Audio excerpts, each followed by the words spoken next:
Comment j'ai réalisé cette animation en une semaine?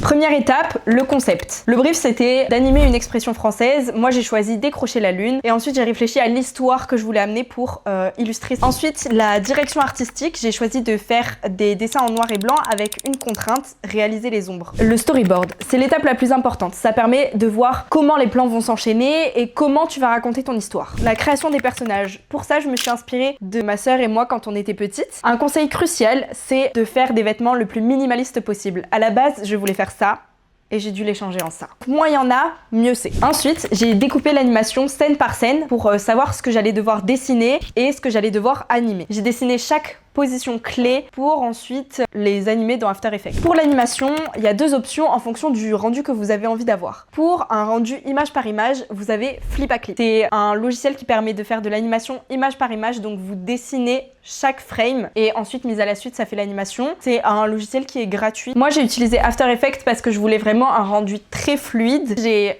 importé toutes mes scènes que j'ai animées chacune leur tour. Donc j'ai utilisé les images clés pour animer mes personnages. J'ai aussi utilisé l'outil marionnette pour tout ce qui est cheveux et bras. J'ai ajouté un effet dessiné à la main qui permet d'avoir une texture un petit peu dessin animé vintage. Et pour finir, j'ai fait le montage sur Premiere Pro où j'ai ajouté la musique et j'ai aussi enregistré toutes les voix et les petits bruitages pour vraiment avoir le rendu le plus immersif possible. Voilà, j'espère que ça vous aura plu, que vous avez compris comment j'ai fait et que ça pourra vous aider pour vos projets. Et si vous avez des questions un petit peu plus techniques ou quoi, n'hésitez pas à me les poser, je me ferai un plaisir de vous répondre. Bisous!